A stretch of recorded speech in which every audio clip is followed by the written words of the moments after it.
Two engineers, same offer letter, same $90,000. It is June 2009. 15 years later, one of them just turned down a $200,000 job offer. The other one accepted it and still lost. That is not a typo. And the math behind it is not what the career advice industry wants you to calculate. The job hopping premium is real. The numbers confirm it. But there is a second set of numbers that almost nobody runs, and when you put both sets on the same page, the gap between staying and leaving shrinks from $1 million windfall down to something far more uncomfortable. Something that changes the entire question. The question is not whether to stay or go. The question is whether you are negotiating like your salary depends on it, because it does. Let me show you exactly what I mean. Sarah and Mike graduated the same year, same engineering program, same starting salary, $90,000. They shook hands with their recruiters the same week. From that moment, they made one different decision and never looked back. Sarah stayed. She committed to one company and decided she was going to extract every dollar she could from the inside. She negotiated a raise every 2 years, not the standard 3%. She prepared, she benchmarked, she documented her impact, and she pushed for 8% each cycle. Her manager did not always love the conversation. She had it anyway. Mike left. Every 3 years, almost exactly, he took a new offer. Each move came with a 20% jump. That is not unusual for a strong performer who knows their market value and times their exits well. Mike was that person. He read the job postings. He kept his resume current. He answered the recruiter calls. By the time they both turned 40, here is what the math produced. Sarah's salary compounded at 8% every 2 years for 15 years. That is 7.5 compounding cycles. 90,000 times 1.08 to the power of 7.5. The number that comes out is $160,000 per year. She never changed her business card. She never updated her LinkedIn with a new company. She just kept negotiating. Mike's salary compounded at 20% per hop across 5 moves over 15 years. 90,000 times 1.2 to the power of 5. His number is $224,000 per year. He is making $64,000 more than Sarah every single year. That is a real gap. It is not small. And if you stop the video right here, you would walk away thinking Mike won. That is exactly what the career forums want you to think. But we are not stopping here. This is Paycheck Playbook. We run the full math, and the full math has a second page. Let me show you what that second page costs Mike. Every time Mike moved, he spent time searching, interviewing, negotiating, onboarding, learning the new code base, building new relationships, figuring out where the good engineers sit, earning back the credibility he had at the last place. The research on this is consistent. The average new hire reaches full productivity somewhere between 5 and 6 months after their start date. Factor in the search and interview phase before that, and each transition represents roughly 8 months where Mike was either not earning or not operating at full capacity. 5 moves, 8 months each. That is 40 months. Just over 3 years of Mike's 15-year career spent in transition. At an average salary, across those 15 years of roughly $140,000, 40 months of reduced output and gaps represents approximately $110,000 in wages Mike was not fully earning. That number does not appear on his offer letters. It does not show up in his LinkedIn headline. It is invisible. But it is real. Now add the vesting clock. Twice in those 15 years, Mike left before his employer contributions fully vested. That is the way cliff vesting schedules work. Vanguard analyzed 4.7 million job separations and found that forfeitures occur in 30% of separations. And when they hit, they wipe out an average of 40% of the affected participants' final account balance. In Mike's scenario, across 2 vesting cliffs, that forfeiture came to roughly $32,000. Gone. Not because he made a bad investment, because he left on the wrong side of an arbitrary date. So let us put the second page on the table. Mike's gross advantage over Sarah after 15 years is $64,000 per year. That sounds enormous, but subtract $110,000 in transition costs. Subtract $32,000 in vesting forfeitures. The net advantage over the full 15-year period, when you account for the years when the gap was smaller and the years Mike was in motion, compresses down to approximately $87,000 total, not per year. Total, over 15 years. That is less than $6,000 a year. That is $500 a month. That is the difference between the world's greatest job hopper and a woman who just kept showing up and asking for more. Now picture two bars. The left bar is the number people quote when they talk about job hopping. A massive gap. The career advice version of this story. The right bar is what is left after you subtract the transition tax and the vesting forfeiture.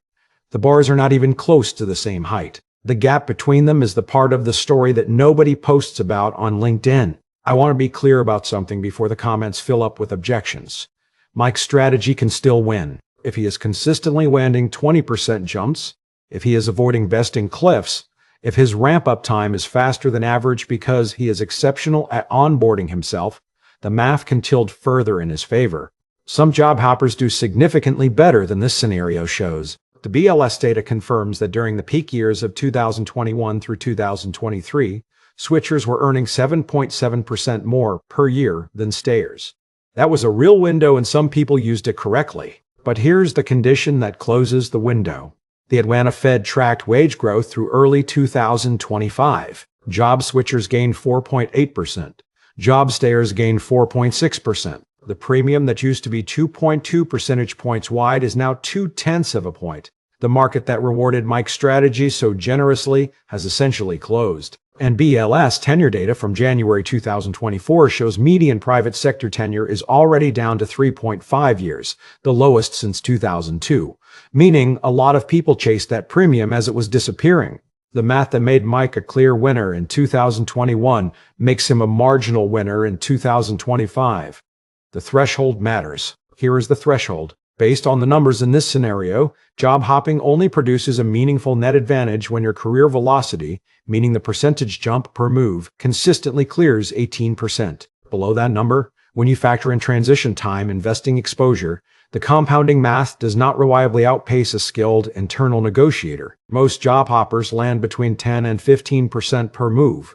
At that range, Sarah's path is competitive or better over a 15-year window. Most people who are debating stay versus leave are not asking the right question. They are asking which strategy is better. The better question is which input they actually control. You cannot control whether a new employer will pay you 20% more.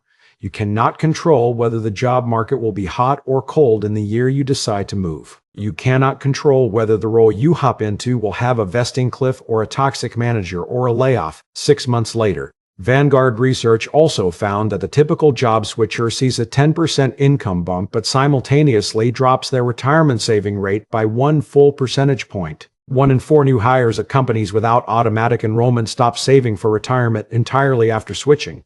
The raise goes up. The wealth building goes down.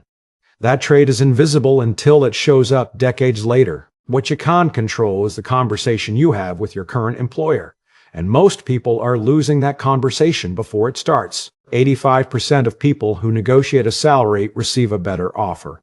But only 37% of workers actually negotiate. That gap, 48 percentage points of people leaving money on the table out of discomfort, is worth more than the job hopping premium in most years. The negotiation advantage is not conditional on market timing. It does not have a vesting cliff. It does not require 8 months of transition. It compounds from a higher base every single year. Here is how to run your own version of this math.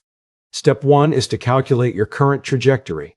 Take your salary today, apply your realistic raise rate, and project it out 10 years. If you are getting 3 to 4% annually, that is the corporate default. That is not a number you negotiated. That is a number they gave you when you were not in the room. Step 2 is to calculate your negotiated trajectory. Find 3 verified salary data points for your role and your market. Use BLS occupational data or recent job postings for your title in your city. Build the case that your current compensation is below market. Then set a meeting and make the ask. The average person who negotiates gains somewhere between 5 and 19% in that first conversation. Run that number forward 10 years and compare it to your current trajectory. That difference is the cost of silence. Step 3 is to calculate your hop scenario honestly. If you are considering a move, account for the full transition period, not just the offer letter number. Subtract the months of ramp-up. Check your vesting schedule before you hand in your notice. Model what happens to your saving rate in the first year at the new company. If the honest net number still comes out ahead, then the move may be correct. If it does not clear 18% in career velocity after accounting for the hidden costs, then the move is probably the emotional decision dressed up as the financial one. Sarah is not a cautionary tale. Neither is Mike. But Sarah spent 15 years mastering one skill that will pay her for the rest of her career. She learned how to ask. She made the number uncomfortable to say out loud and then said it anyway. She built a track record that made the ask easy to justify. She compounded that skill the same way Mike compounded his paychecks. And at 40 years old, the gap between them after all the hidden costs are counted is something a single well-executed raise conversation can close in one afternoon. The career advice internet wants you obsessed with the exit. The data says your leverage is in the room you were already sitting in. Drop a comment with your honest number. When was the last time you actually negotiated, not just accepted what they offered? I read every one because the pattern across thousands of people is what tells the real story. If this breakdown helped you see the math differently, hit like, so Paycheck Playbook can keep running the numbers that the highlight reels leave out. I am Drew. I will see you in the next one.